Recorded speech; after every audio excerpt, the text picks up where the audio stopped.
Welcome to the Xeno Podcast, where we talk about how stories shape us and how we shape stories. Today we have Kristl Densley on the podcast. She is the professor of theater at BYU Hawaii. Before teaching at BYU, she taught at Penn State and IU, where she got her Master's of Fine Arts. How you doing? I'm fine, thanks.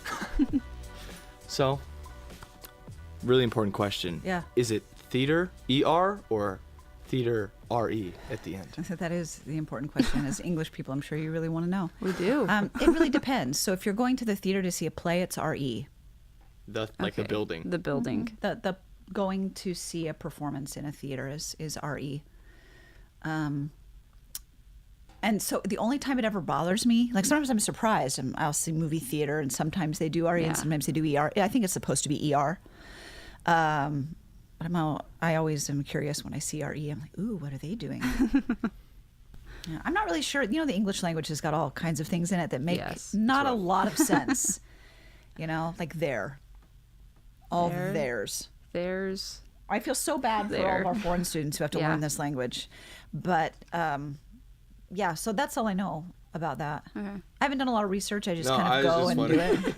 We just were writing it. Like in your bio, we're like, is it ER? RE? Is this going to make us look bad? Because we don't know what we're talking about. But, Theater. okay. So, but Well, good. the It's idea of controversial. theater, like when people say, I'm into theater, that's ER? Theater? Mm-mm. That's RE. all theater. All theater is RE. RE. So the Department of Theater will be RE. Okay. Even though it's not the place where you go see it. Okay. Does that make sense? Yeah. The art itself is RE And then when would you use ER? at the movies. At the movies. Okay. Okay. The movie theater. Now, you hear it here. You heard it here first, folks. Figured it out. Squash that confusion Yeah. forever. Well, we're just here to like kind of pick your brain about all your productions. You've been directing for over 10 years now. What's your favorite production? Or do you have one? If you don't, that's okay. But I don't have one, but I can tell you why. Is that every time I learn something different. Yeah. And every time I do a production, I'm implementing technique in some way that I haven't done before. And so that's exciting for me. I have some favorite moments from each production. And I don't know, theater is magical in a way that film can never be, which again, it's magical in a way that theater can't ever be. But with the theater, we spend all this time. We work very hard in a short amount of time to put something together, and connection happens with the actors and with the production crew as in general. And then you put it on its feet and you bring an audience, because it's not theater, RE, unless you have an audience. And then it kind of just disappears into the atmosphere for forever, because it happens and we do our run and we're super busy, and then we close the very last show and the set comes down and the costumes go away and you leave, and yet you've done something wonderful, but it will never ever happen again. And even if you record it, you're only recording one moment of it. And the camera, with how they record it, I mean, if you shoot it like a film, then you're missing something. And if you shoot it wide, then you can't see the detail. So it really is an art form that's unlike anything else, because a painting exists forever, or you can record a piece of music and it will always sound the same when you play it back, right? Right. But so that's why I don't really have a favorite, is because every time I have a favorite moment or something magical happens, and that's why I keep doing it, is for even those little moments. And sometimes it's just an actor understands something that they've never understood before. They get where their character is coming from, or they sing a song that you just are like slow clapping for days. But that's special, and that's why I keep coming back. But yeah. Sorry, guys, no favorites. That's okay. No, just want to know. Do you, are there any really good moments where people had to improv, or like something went wrong and they just corrected really well in the middle of a scene and they just made it happen? Well, I mean, the goal of rehearsal is for that not to happen, right? I mean, outtakes like you have in film are what you're not going for, right? And sometimes I've heard from my actors, that things happen backstage that they didn't know. Like they have to bring on a prop and it's not on the table and they have to figure it out, but the prop is crucial to the scene. Yeah. And they don't know where it is and they have to either make something up or they have to figure out how they're going to say the line so that the thing that's not there That's impressive. will still make sense. And that comes from just experience, the ability to cover like that. I mean, I've had experiences as an actor where I just completely forgot to go on for a scene. Like I finished a scene and I went off stage. I was like, sweet, I get to go change costumes. I don't come on for a while. And I was supposed to come right back on, but I wasn't there. So they covered for you. Well, they didn't. They just didn't do the scene. Like that. I had one person who I was supposed to come out and have a scene with her, and so she turned around for me to come on stage, and I wasn't there, and she just kept turning, and went on to the next thing. And I was like, all right, bravo. But yeah, She came back and was like, hey, so. No, I was halfway undressed. So I had a period costume on. So I had a corset and all kinds of pieces.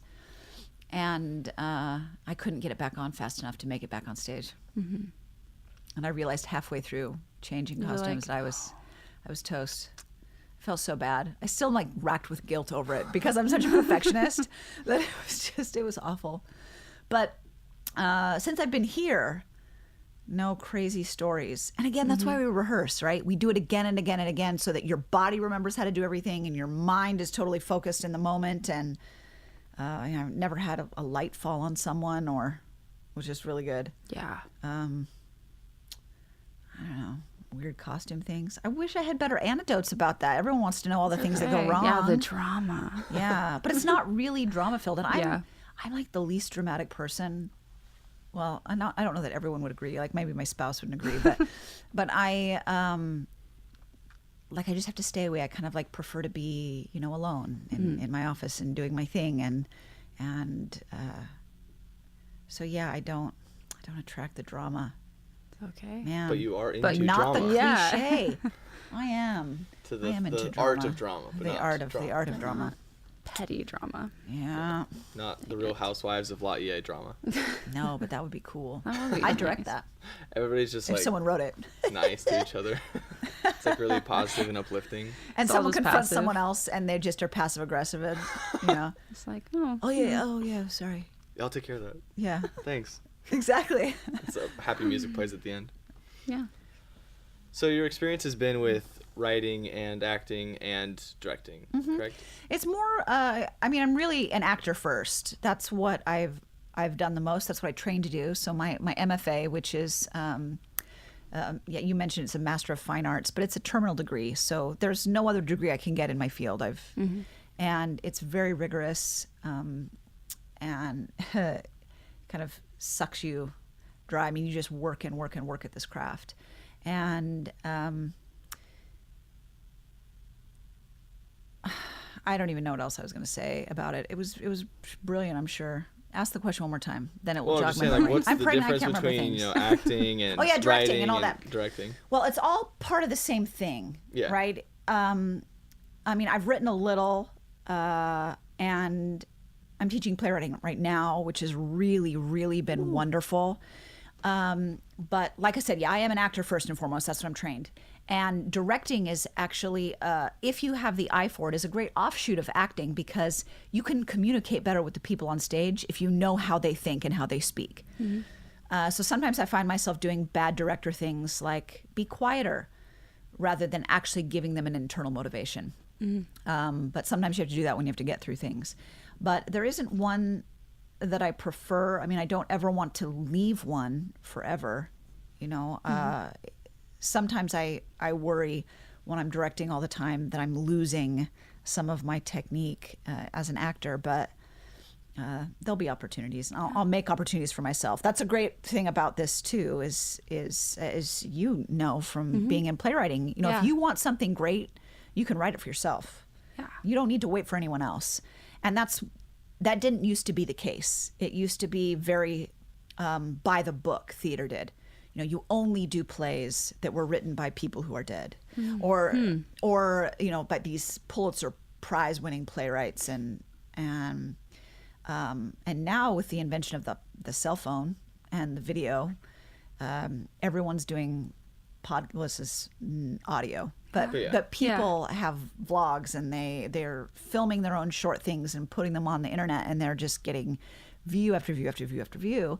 And so the age of film is changing, and because of that, it's influencing theater, even though theater tries really hard to not go there. Like, they still want to be pure in a lot of ways.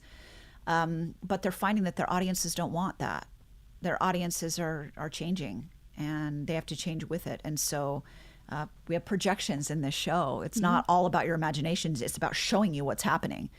And so could you be a little bit more clear about what you mean by how, like, film is influencing theater, especially with the projections, because it's kind of a visual thing. Film is the medium, right? It's what everybody goes to see. If you poll a college student, ask them how many movies they've seen this year, they might not even be able to count how many movies they've seen just since January.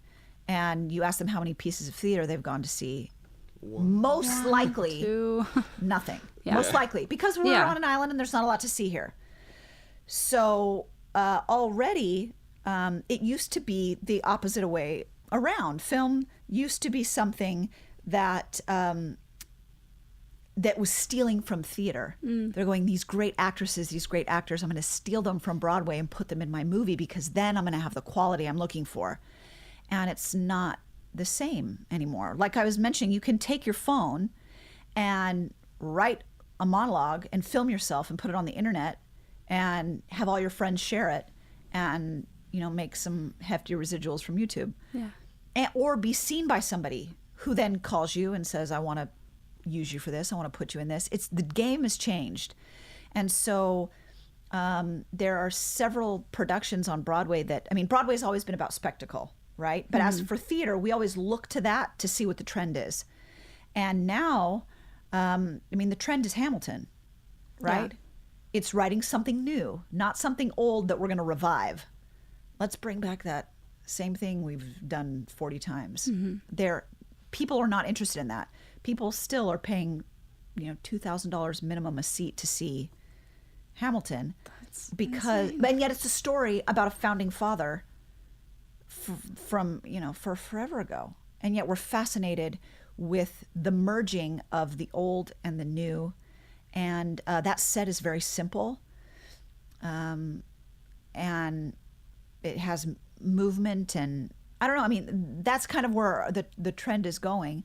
And but it's influenced by popular music. All art is interconnected.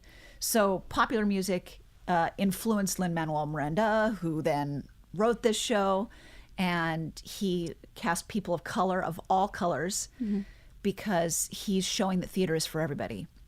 And he requires, like, if the rights ever get available for that, which will be in 100 years, that's a requirement of casting. And so the trends in theater are reflecting the trends in film and the trends in music and the trends in art. But theater can't deny those other trends, or it will die. I sure hope it doesn't. I don't know. There'll always be like Shakespeare and things that will live on, but even that, Shakespeare in the Park in New York, which again, New York theater is kind of where we get our estimates as to what's happening, and that's always multicultural. They do it outside, which is one of my favorite kinds of theater. That's really cool. And but things like projections are because our audience, they're visual. So even when I'm directing this production now, some moments I'd love to take more time with, but I know as a director, if I don't keep that pace moving forward, then I'm going to lose my audience, because they're used to the action flick that there's no downtime. And I watched a brilliant movie the other day that Kenneth Branagh directed, that's based on Agatha Christie book, and it moves along, but it's still like each character gets their moment, and because he's a theater director and a film director, and so he merges those things, and yet that movie didn't have critical acclaim like Mission Impossible 12 or whatever. People don't pay as much money to see that. I don't know if it has to do with wanting to be distracted or what. I don't know. I tell my students all the time, like, when you go to the theater, you have a responsibility. It's not this. When you go to a movie, you sit in front of the screen and you watch it, and you could be eating popcorn. I've been in movies where people are on their phones the whole time, and they paid for that experience to be on their phone and watching that. When you come to the theater, your phone has to go away, and you see a human in front of you. You don't see a screen. It's a person, and whether you like it or not, you connect with them on some way. And when you go home, you have to think about what you saw. You have to think about how it affects your morality. And you don't have to think about that when you go to films. I mean, I hope that people do in some way.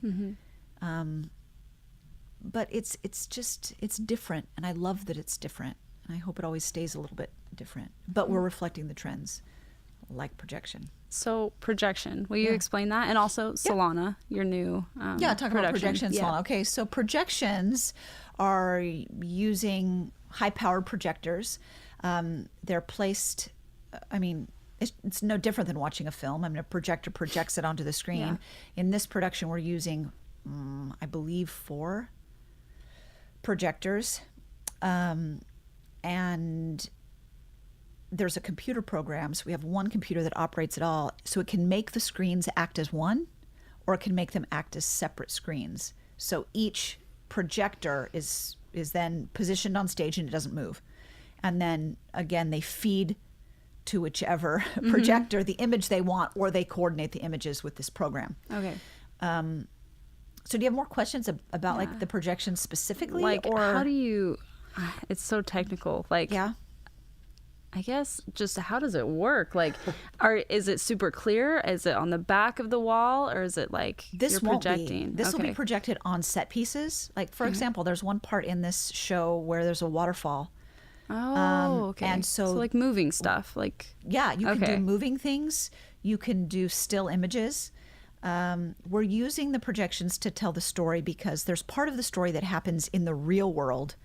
And I don't want to give anything away, but there's also part of the story that doesn't take place in what we would consider the real world.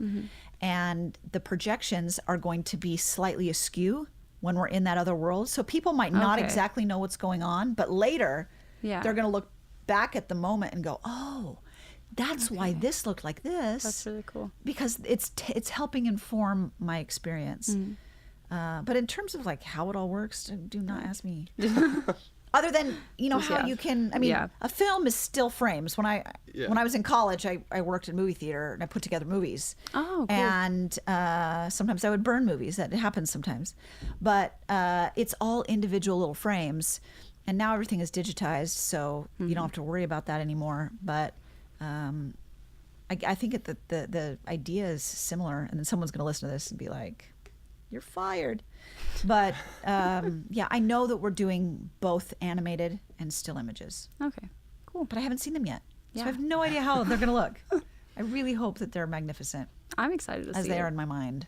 But my mind isn't always right. Was there a manual precursor to the projections? Like, what is this replacing, or what is it just an add-on to set design, or how does that change? Well, the set is still designed with levels and panels, but the projection is, so the set itself is going to look like a whitewashed barn, side of a barn. Oh, okay. So you'll see slats, right? It'll look like a barn, but it'll be basically white.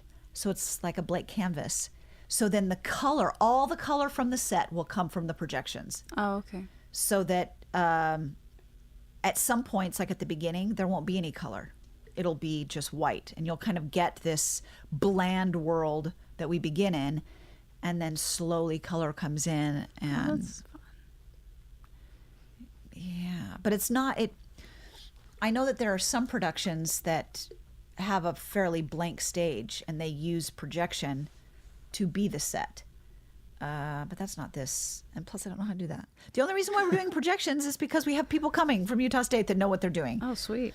And I'm hoping that in the future, because they're teaching us and things like that, I hope that we can continue using that because, like I said, knowing that there's going to be projection and things, I think will entice our audience to come see something in a way that they haven't before. Has this hit Broadway? Has this one? No. It has projections. Oh, yeah. Okay, so that's now, this is part of the standard. So you're saying that's how film has kind of come into the regular of theater. That's why they put it in there, right? Is because That's they really knew cool. that images like that would affect the audience. There's a play that's been on Broadway, A Curious Incident of the Dog in the Night. It's about a man. It was a book. Okay, yeah, I've seen the And book. I was gonna It's say.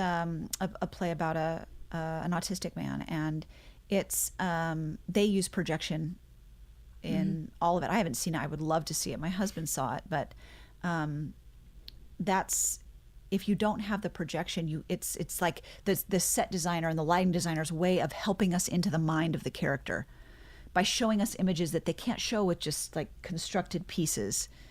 And it shifts constantly, and the light, and I think you can even just Google images of it, and it's pretty fantastic. But yeah.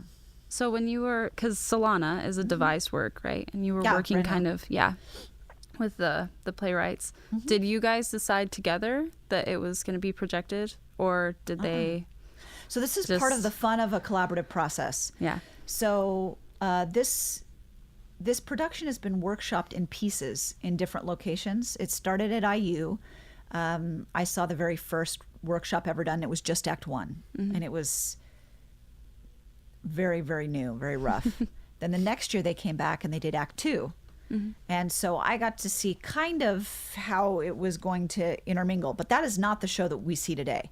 So it really started somewhere else. Yeah. And they've done a reading of it in New York, where actors just sit on stools and they stand up when they sing, and just so they could hear it and see what it sounded like, because it's not one of those arts that you read. It's one of those arts that's performed. And then not too long ago, they did I think 48-hour run at Tuacahn in South Utah, where they sent the music, they flew out, they worked with the actors, and then they did a staged reading like that. So that was the last thing that's been done. It's never had costumes, it's never had set and light and all of that. It's never been fully realized.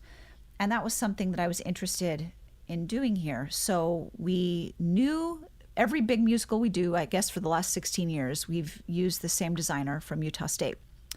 And so I knew that Bruce would be a part of this program and this specific production. And he was so excited about it because they don't often get to do new works like this there either. Right. This is really rare at any university. And so he got grant money from his dean to have 2 graduate students. So they're getting their MFAs, but they're in scene design, a second year and a third year. And they, along with Bruce, worked to design this set. So they're the ones that brought projection to the table because they're so well versed in it. Yeah. Okay. And they sent us these images of design, and then we all agreed on it. And Michael and Eileen, who are our composers and playwrights, they sat in on the meeting and they got to see the designs, and they thought, wow, this is going to be great.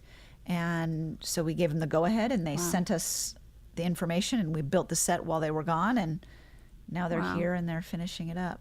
So it's collaborative. Like I didn't say I want projection. Right. They said, let's do projection. Yeah. Like, It'll be cool. They got all excited. Like, sure. So now we're married to projection. So I'm There you really go. excited. I hope Yeah. I hope it's going to be great. I'm sure it'll be fine. How's I'm your excited. relationship with the musical, like as a director, right? Yeah. So you have this new musical, and then you've done other musicals. Yeah. You've done Into the Woods, Romeo and Juliet. Those are very, I don't know, classic musicals. Yeah. Or plays. How is it different doing this new play? Like, how's your relationship with the play as a director? It's very difficult because if you have a standard thing, especially like Shakespeare, right? We're dealing with 400-year-old play that is kind of tried and tested. Yes. Everyone knows it works, and I can read through it and I can go, we could cut out a few things and still have a solid story that the audience is going to get. So I approach it very differently. And again, the text is so strong that all I have to do is put people on stage and tell them where to move and have a concept that works with the text, and boom, we've got a great show. It's almost like foolproof. Yeah. And this is a lot of trust and trial and error and hard work. I mean, when Michael and Eileen came, we had 4 weeks to workshop this with them, knowing that it was not complete, that it would change, and the excitement was that we would have a production to put up at the end. But even as we're going through it, it's overwhelming because They left after 4 weeks. That left us 2 weeks to block a whole production, a whole musical, a full-length musical. Yeah. Normally we take, in the academic world, we take 6 or 7 weeks to block a production. And we just haven't had that. And also, I'm dealing with a lot of actors who have either never been a production before at all. Yeah, fist bump to you. And Jackson's in it. or they're just really inexperienced. They've only done it once or twice, or they've sung before and never acted, or they've acted and never sung. I'm dealing with all kinds of students in many different levels of ability. Yeah, I cannot believe that. Like, that's just incredible to me. It's an incredible amount of And work. yet they're so excited that they yeah. came and they auditioned for this experience, knowing Yeah. that this is going to be hard, and it's okay if we fail miserably, but we're going to give it a shot, right? And that's something I try to teach my students too. I mean, in art, you can't be afraid to win big and to fail big. And right now we're winning big, and let's hope it continues. But maybe we'll have one show that fails big, and that's cool too, because we'll learn something from it. But the difference is just so fast and strenuous. I mean, every night it's like a marathon, and then we have to get up and go and teach and go to school the next day and do it again the next night. And we open next week, and we're not stressed at all. I mean, we ran through it for the first time yesterday, for the very first time. Wow. And it's, but it's also exciting because I think this is really good for me, because I'm learning to let go, because I do like to polish everything. I like it to be a shiny penny when I open the doors. Yeah. And this will be a different kind of experience, because it will be finished and it will make sense as best as we can with the script as it is now. But I have to keep reminding myself that this isn't about presenting a perfect shiny penny. This is about presenting something that's brand new, having the audience and the actors be a part of the process, so that like the audience responses that we get, I'm mailing to Michael and Eileen. Yeah. And they'll have it all, and they'll adjust the script yet again. And the next evolution already includes stuff that they wrote here that only BYU Hawaii students were a part of. Wow. Which I think is so cool. And then it'll change again. And then the next place it goes will be new and different. But the thing that it has going for it is incredible music. Their skills with composition are just, the music is amazing. And a story that's on the right track. And with our actors and with the audience, we can help fill in the gaps. But I also think it's kind of cool. I mean, how often do we get to see something that isn't really finished? Yeah. I'm trying to be positive, because it really is stressful. It's super stressful. No, it's going to be fun. It'll be fun. But I am excited about it. But I can't approach it like I normally do, because even now, I mean, last night in rehearsal, there's this one part that I don't think culturally we can use in the production. So I put it to the cast. I was like, you guys got to help me, because I don't feel like we can do this. We need something else to replace it. And I would never do that in an established, published play. Yeah.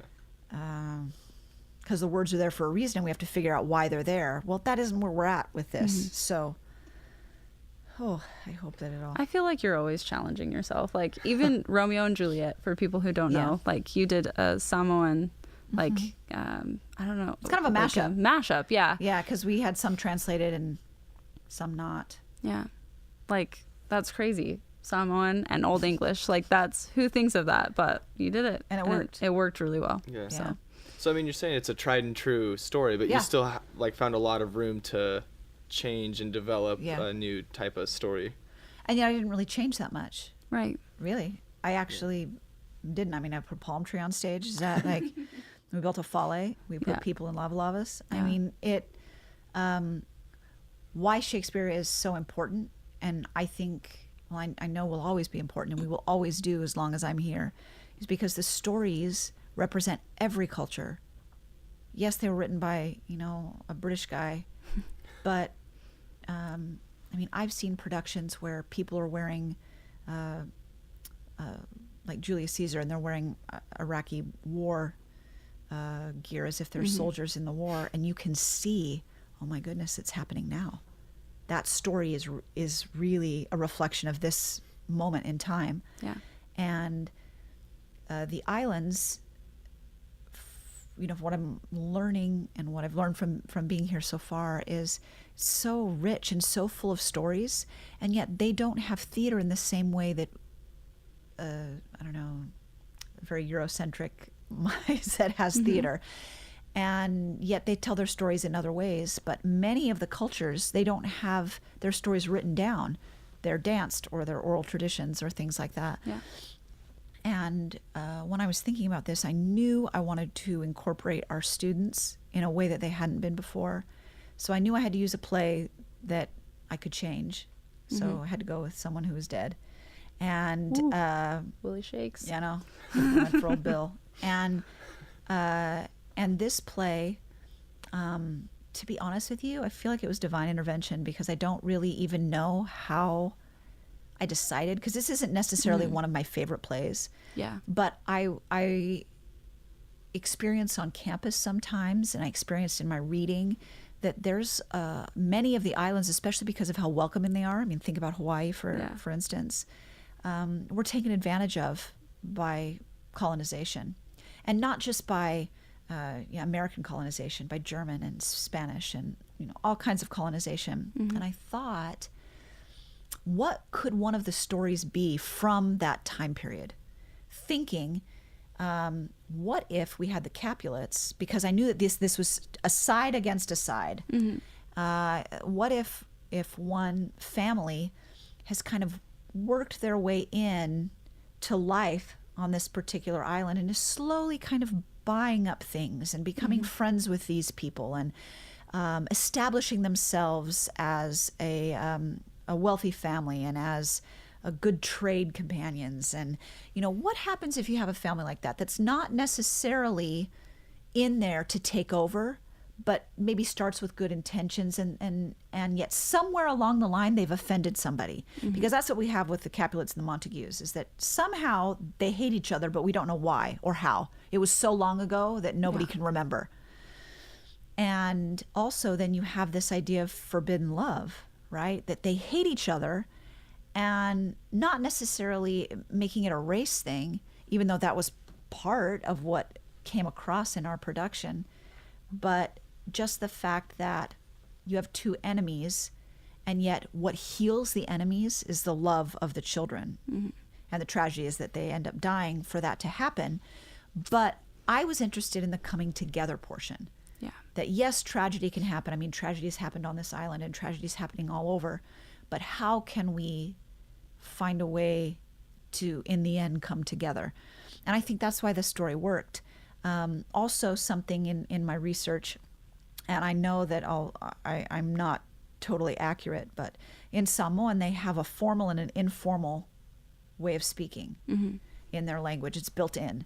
So I thought, with Shakespeare we have this formality in the language, which is kind of hard to understand with our American English at the moment, sometimes for some people. But I thought it was a good thing to pair with it, because when it was translated, that it would lend itself to that text, because it has a formality to it. So I don't know. That's why I did that. But the house was full every night. Yeah. It was awesome. I tell my students all the time that it was kind of a once in a lifetime experience if you were in the audience, because I teach about, in Shakespeare's time, there was all standing room in the Globe theaters. They would just stand, and if there was a performance that was great, they would, they'd be laughing, they'd be cheering.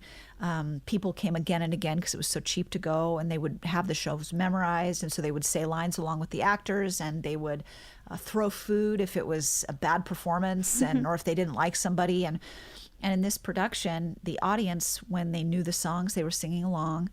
They were cheering, they were laughing, they were standing up. People brought babies and children, and even though it's not really a show for children, but it was a community like, event. Like, yeah, I remember everybody was going. Yeah. So in that way, as a piece of theater, I think it was a wild success for our campus and for our students. And now I have a student who's taking it back and going to produce it in Samoa. So wow. which a play's never really been done. But they want her to come and do it. So things like that are exciting. That's Theater so really cool. can change people's lives, and it's changing her life as she goes to do this. And I'm hoping that we'll be getting some more plays that are actually written in Samoan and performed there, or in other countries too. I just want it to spread. The Ari Theater. The Ari. Yeah. It's like you have so many different types of plays. There's so much diversity within like what you're producing. How do you take what you learn from one show, all those nuances and those things that just come to be because you're putting restrictions on yourself, like how to do things? Like how do you apply one show and what you learn to the next show that's so much different from Sometimes I can't. I mean, the technique is different. I like when I did Urashi Mataro this fall. I mean, it's a children's theater play, and children are super smart, so you can't fake them out. You gotta, it's gotta be real, and it's gotta be full of life, and you can't play down to them. You have to play up to them, and I incorporated some very adult technique into that production, and it really worked for them. They understood it, and the techniques I were using were Japanese techniques, so I can't use those in this production. So I have no idea. Sometimes it's just, I learned how to communicate better with actors. Like I can do this better, and I can apply that next time. But in terms of how I approach each show, man, it's super different. I mean, if I was doing Shakespeare, I'd always start with foundational, how we speak this, what the words mean, how you figure out what the words mean if you don't know, stuff like that. But I wish it was that easy. I wish I could actually carry stuff over. But then that's kind of part of the challenge, right? Yeah. Is that it doesn't. How do you start getting into directing? It seems like such a crazy task. I guess it makes sense that you started as an actor. Yeah, I started as an actor. But some people, I went to school with people who got an MFA in just directing. So you can just get a degree and then continue. You get a degree and then you continue on. Cool. I mean, they're all over the place directing all kinds of different things. I mean, you just do it. You just gotta go to school. Well, and often you work kind of from the ground up. Yeah. In big regional theaters, you work as an assistant director, stage manager. I have a friend who's a director, but he works as a stage manager a lot, and that's how he was able to get into directing. Yeah. I don't know. It's tricky, but you got to have technique, or you can't, or you're just kind of like painting blind. Like you that's what is the foundation of any art form is technique. It's really hard to paint a masterpiece if you don't understand color or something. Yeah. Or something. Something like that. Something foundational. Yeah. That makes sense. Yeah. But I don't. Have you written anything personally? Like I have. Play written? Okay, I have cool. written plays. Mm-hmm. I think I mentioned in our playwriting class how I wrote one play and never expecting it to see the light of day. And then I received news that someone was producing it the next year. And I was like, no, not that play. Was this the one with the heads? This is the picture frame one. Oh, okay. It was absurd. It was kind of an absurd play. I wrote it about... I wrote it a really long time ago. So when the whole war in Iraq started, I had lots of friends who, right out of high school, joined the National Guard so they could pay for college, and who were the first people they called up to go over the National Guard. I had one friend who had a very serious wound from being shot. I had a lot of friends who were coming home wounded and hurt, and thank goodness none had died. But I was really angry that they joined to go to school, which is not a good reason to join the military. I'd just like to say that. But and they did their duty, and they served, and just how hard it was for them to be 18 years old with wounds that make their ability to work for the rest of their life diminished. And so this was just it was a story about some of those people that I wrote, and it was more of kind of a cathartic thing. It really shouldn't have been produced. I didn't go see it, so yeah. Woo! Woo! I don't think it's been produced since, so that's probably good. You never know. Could be the next one we do. It's hiding. At BYU. No. Sister Densley. No, I'm go not on. doing it. But yeah, and so and I've written other things. I've written monologues, and I've written other plays. And we have faculty on campus who have written plays that you wouldn't necessarily think, like our vice president John Bell. He's a published playwright. Oh, Yeah, Interesting. what did he graduate in? biology. Biology. Just You never wrote a know. play. You But never he loves know. the theater, and so does his brother. I think I'm totally like trying to be factual here, but some of it's not. It's But I know hearsay. he's worked with his brother, and I don't know if they co-wrote or if they just worked together to produce something. But That's so Interesting. cool. he's written plays, and he's working on one right now, actually. So Next one. You could, it's kind of interesting. yeah. You never know. I think it's really important to, no matter what your degree is to have whatever your art is and do that. So for him, I mean, he's a biologist, he's a scientist, but this is his art. And so Yeah. when you make sure that you service that part of your life, whatever it is, it makes you successful in the other parts. If you deny it, it's that balance thing we're always striving for. You won't be balanced. Yin yang. Theater and everything else. That's fit enough together. They fit perfectly together Perfect. in a wheel of black and white. Do you have any advice for young writers, young actors? Yeah, just do Take a her lot. playwriting class, Take my obviously. playwriting class. No, I am excited about the playwriting class because Yeah, we're going it's to really produce the good. plays that are written in it. That's So our sweet. students get to see on stage, if they submit them for the committee to be approved. I mean, they have to decide if they want their play to be produced. Have no I'm not gonna, choice. I'm not going to do the thing that happened to me where they just produce it anyway. But they'll get to see them. I mean, they're not, like I said, they're not meant to be read. They're meant to be seen. And then there'll be produced playwrights at the end that they can have on their resume and they can keep writing. And yeah, I'm super excited about that. That's a really cool class. I'm in it. Yeah, Just you are in it. yeah. You're writing good stuff. Thanks. Killing it. But Yeah, but it's back different, to this, like for the sure. change of like using technology. That's why it's important to write your own stuff. Mm-hmm. Like before, like I mentioned, you weren't supposed to write your own stuff. You got to use somebody else's stuff. Yeah. But now you want something good, you just write your own. Yeah, it's like I don't like that. I'll change Yeah. it in mine. Yeah, But because we all have Yeah. stuff to say. and it's interesting, like what you said in class. You said like you're kind of writing like a screenwriter. A lot of us were. Yeah. And it's like struggling with like getting the Netflix out of our head and how it looks on Netflix and like going to be on stage. So it's really interesting hard. to hear you. I actually think we need say to that. probably watch some more plays in that Yeah. class because it's hard. We don't here. We just don't have access. I would Yeah. love for every class I teach to get to see 2 plays a semester. Yeah. But you just can't. And so, and I It's don't all think you. I don't think that we should deny the film side of our brains. I mean, that's what's happening. So how can we incorporate that into what we're doing rather than Mm-hmm. pretending it's not happening? Yeah. Awesome class. Take I the love class movies. if you're listening. Every Yeah, I 2 like years. movies too, But I also like plays. They're just different. They're It's just just different. different. Yeah. Yeah, I like it for different reasons. me too. Yeah. So And the film, I mean, you see exactly every frame that the editor wants you to see. Yeah. And that's it. And I find myself sometimes when I watch a movie wondering what's happening over here. What's happening off?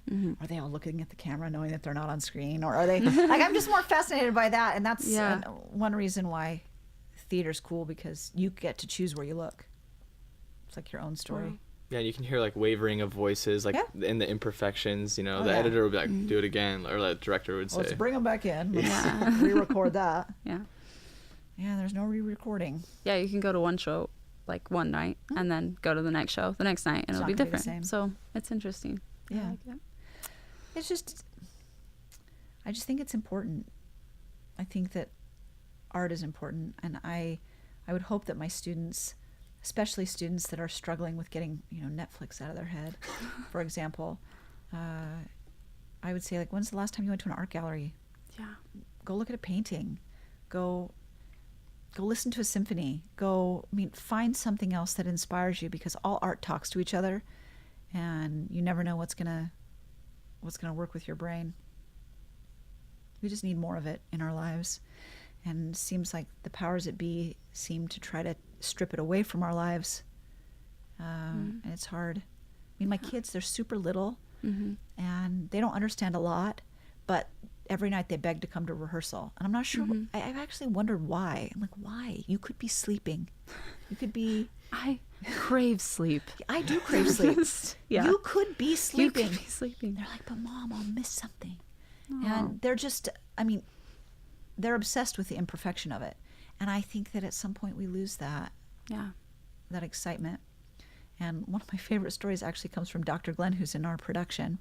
When I did Tato in the fall, her son got to see it because he's a kindergartner at La Elementary.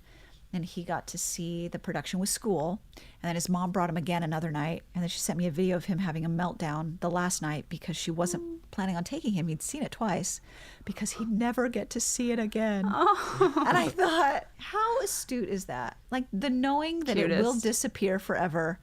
And he was so upset that he would never get to see it again.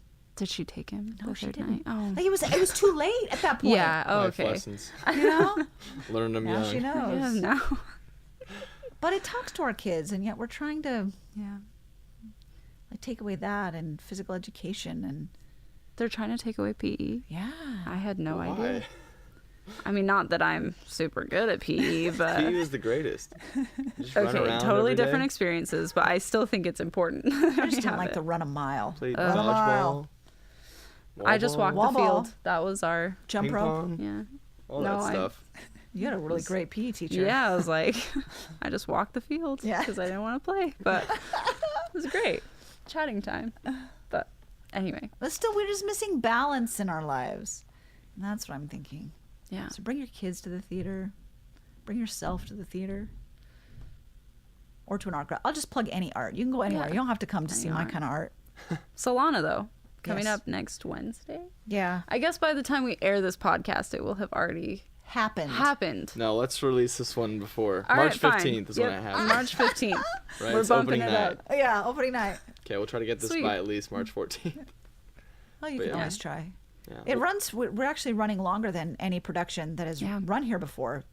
And I told the cast, I said, look, if any of you want to ever do this, you need to learn how to do it longer than 3 days. Yeah. I mean, in the professional theater, you do 8 shows a week.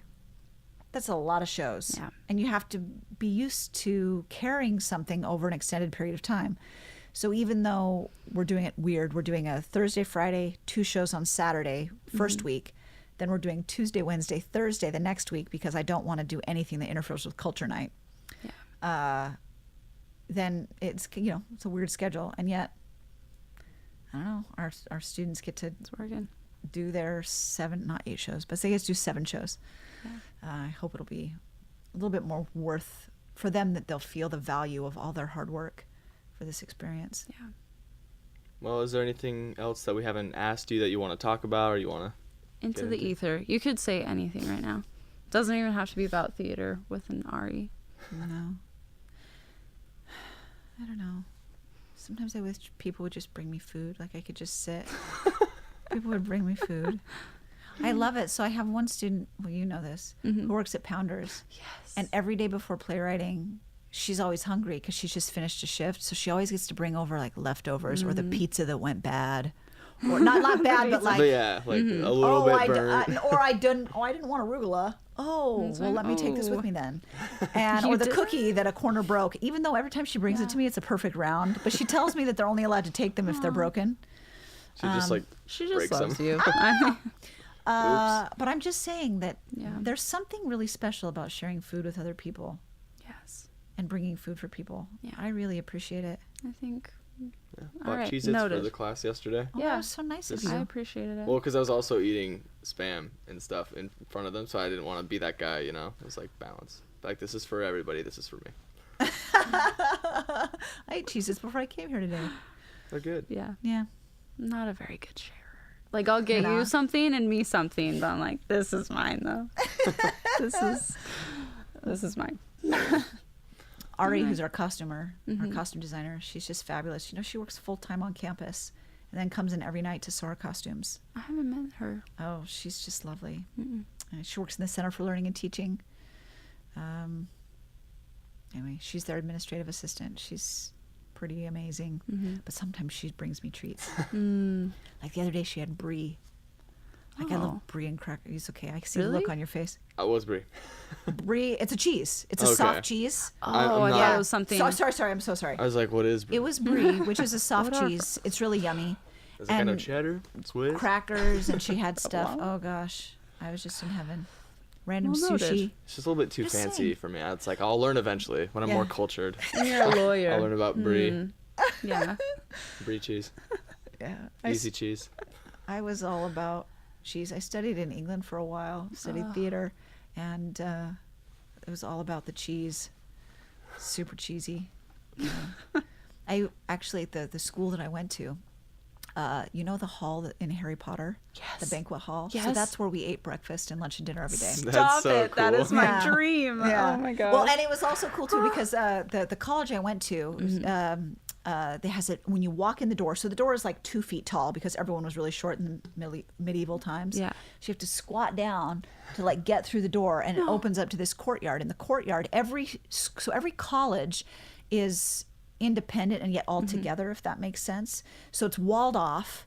So you have to enter, and then you can't leave unless you go back out through that door. And right ahead is a chapel. Every college also has a chapel in it.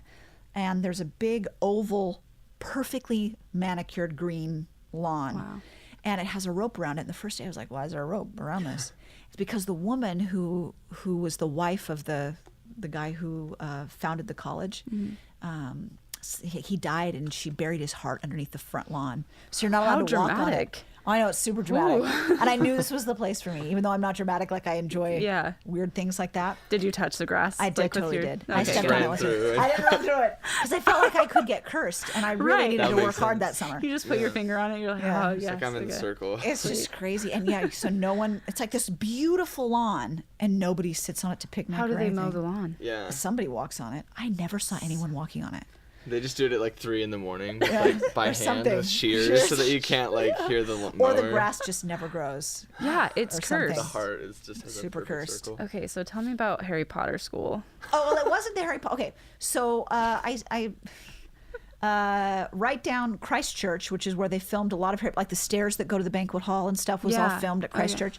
So that's like 2 blocks away from where I was at. But the hall that they eat food in was crafted after the hall Oh, in wow. the school that we were at. Oh, fun. And one thing that's pretty awesome about any school, at least the school I went to in England, is that you have breakfast, lunch, and dinner together as really the fun. entire school. So it's served between this time and this time, kind of like here. Yeah. But it's not informal. Like you don't just go with your tray Whenever, and you go through. Like all the silverware is real and all the plates are real. And you sit down, and sometimes for breakfast there's like a buffet line, so you get your stuff and you go and you sit. And there's also the head table where everyone sat in Harry Potter. So they have that. yeah. Across the front. So then the teachers or the professors sit at that table when they eat. And You're but living my dream. it was super fun. It's fine. And also in England they have a lot of mystery meat.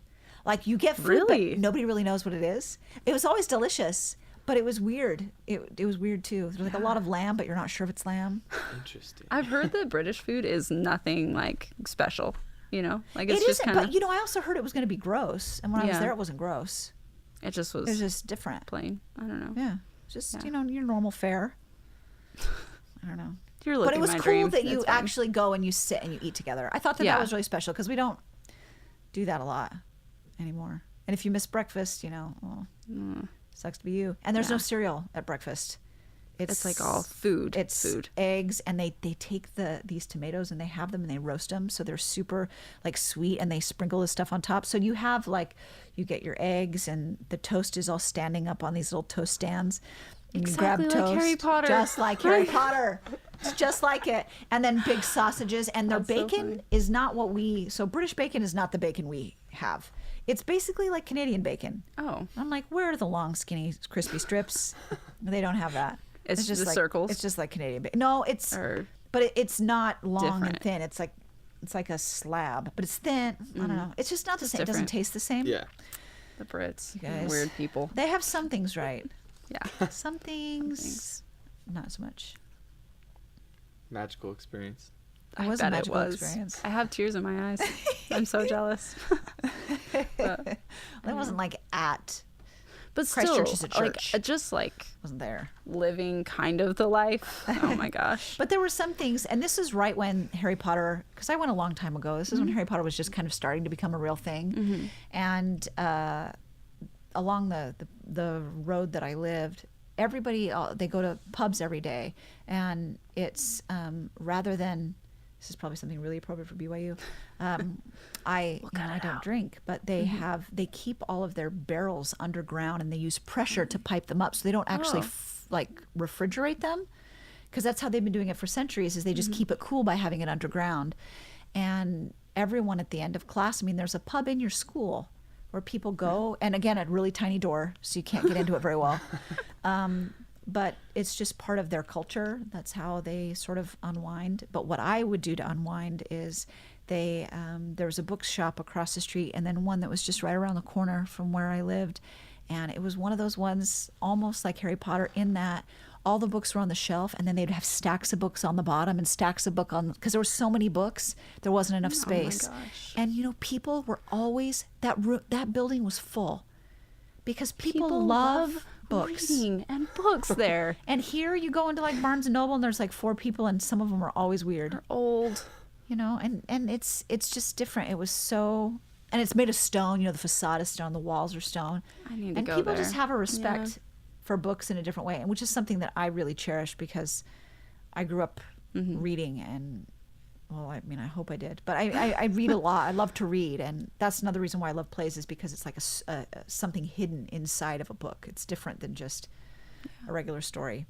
But anyway, it's pretty awesome. Man, so jealous. One day we'll podcast about Oxford, and we'll talk about just England. Yeah. Why not? All right, well, Solana. Oh yeah, sorry, Solana. You said to talk about whatever. No, I was So I was just talking saying. about food, We and got then no, I somehow was we just- got to Harry I was Potter. just wrapping it up. I was just, I mean, anything Solana else? is great. Solana see is it. coming to BYU March 15th. That might be tomorrow. It's not. I'm just saying for when when this you is actually released. get this. Yes. Yeah, right now Fair it's enough. March Go 5th. run 6th. and see it. Yeah, run. Yeah. Tell Run. your family, No, friends. truly, it will be an experience that you'll never forget. And you'll get to see me sing. And we get to see you sing. Do you want to give him a sample of that real fast? Oh, no, absolutely not. You got to come see. You're right. I'll be in You don't wanna full ruin that. costume. Yeah. Right. Yeah, it's and this show, the people who've written it, I mean, they work on Broadway currently, and that's where this show is headed. And so someday, when this story is all flushed out, our students will be able to say, I sang in that first realized production. And the audience who comes to see it will be able to say, I saw the first time that was realized. And be excited about what's changed about it, since things are evolving. But I really hope that people come. And we made the ticket prices super cheap so that people can come. I mean, $3 for students. Really cheap. It's so much cheaper than a movie. You can see it 3 times for the cost of one movie ticket. It's true. And faculty and staff, missionaries, we got to give them a shout out. They got to have some help. $5 in general admission, $8. But still, everything's cheaper than a movie Very ticket. affordable. Yeah. So I would hope that you would invest in your brains and your souls. Just go see it. Just go see it, please. Please. It's going to be wonderful. Please Yeah. see it. Jackson's going to be so glorious on stage. He is. He's doing a So excited. wonderful job. I messed up pretty bad last night, actually. But our whole group did, so it's fine. You're just Covered part it of up. it. Weird situation with the monitors and Oh, Lack not your of- fault. Oh my gosh, nobody Them. could hear anything. So the Yeah. piano, Yeah. things are going to be moved. This is just one of the things we're trying to work through. I mean, we're having a band on stage, so it's how do we that's have a band? So cool. And but right now they're down in front. But if you're backstage, you can't hear anything that's happening in the front. If that makes sense, because Yeah. there's a wall in between Yeah. you and the sound. Right. And so people just came in singing whatever note they wanted to sing. Wasn't really what was written, but we fixed it. We'll Yeah. see. We'll see what happens That's funny. tomorrow when we run it again. yeah. And It was not your fault, Jackson. today, I'm actually also in the shop class for the. Yeah, which is what we're about. You're Yeah. painting today. I'm gonna paint, and I think we're gonna pick up the piano and take it on the stage, but Wow, we'll see. pick it up. Oh, I think you're And gonna roll it. around. I know, but like Yeah, it still has got to move it. move the piano. When you Sorry, said pick guys. up, I was like, what Not kind like, of piano Not like is it? bicep curl the piano. But like, He was trying to Just make it sound Jackson. like really impressive. Yeah, we're just We gonna were pick gonna up a move- piano. but I don't even It's know probably where just we gonna would be go, but me we'll figure too. it out, you know? I'm like the only guy in there, so just move that piano. yeah, He's just not the alone. A pulley system. Yeah. That'd be fun. I hope it's cool for the students too to be able to sit back Yeah. and go like, I built this with my bare hands And power tools. and power tools. Yeah, no, it's fun. It's like therapeutic. We destroy a lot of stuff. Yeah, That's also a fun class. Plug it. You know. it is. Hey You guys. take Theater 260R. You can build our sets. When we first Yeah. got here, we had one person in the class, and now we Wow. have so many that we had to put a cap on it so that because there's That's not enough room for exciting. people in the like there's not enough standing room in the shop. Yeah. Oh, for wow. too many people, it becomes dangerous. Yeah. So I've had some close calls. it's awesome. Yeah. That's And so next, cool. it's also just cool life skills too, because next it's staying now. Next semester, or maybe this semester, we'll see what happens. I think next semester we're building like actual furniture, like chairs and tables and things like that, for us to use in That's class, awesome. so that we can actually have prop furniture. But it's cool to walk out of a class and be like, I know how to build a table, and it will stay up and be safe, Yeah. or something. Yeah. I don't know. That kind of stuff makes me excited. But I'm weird. Woodworking. Yeah, right now I'm working on it because That's cool. I'm all right with metal, but my only experience with wood besides this class was the carpentry merit badge, and I What? had to build a bench, and it was awful. They're like, this does not count. No badge Do for it you. again. Yeah. Yeah, I took a woodworking class, and my teacher built my box for me because he just realized, like, beginning of the semester, he's like, I'm just gonna have to help you through it. So, only That's time. sweet. I still have it. I'm really proud of it. Aw. Even though you didn't do it? Yeah, he It was super represents scary too. So friendship. he'd be like, "Oh, just give me this board, and I'll just It's like, you're slide gonna over hurt here." yourself. And He's covering his bases. yeah, Doesn't want to he be was just liable like, for your liable. danger. Jeez. Well, that's sad. Dangerous. He just didn't let you kind of figure it out. I didn't even- want to. Oh, you didn't I- want to yeah, figure it it's out. like, Okay, take fair it. enough. So it was a good relationship. Yeah, it was great. Yeah. He was terrifying. I know that especially the women that take this class, like a lot of women, even now, are told, oh, no, we'll do that. And someone else will take the job away from them. Yeah. In this class, it's like, no, this is a saw, and you're going to cut this board. Mm-hmm. And people are like giggling and cutting the saw. And then they're so empowered, It's like, I just used a saw, I mean, they're doing it safely That with eye is so- protection and right, getting they're their not- fingers out of the way and all Yeah. that jazz. But They're not too excited. No. Safety first. But and high-powered drills and things, it's super empowering. Yeah, If you want to be empowered, take shop class. absolutely. Maybe I'll retake it. Maybe I'll build my own box. For me Yeah, to we'll use. Just in the see. downtime, you're just like, what are you doing, Carly? Just making a box. Making a box By myself this time. by myself to hold all my things in it.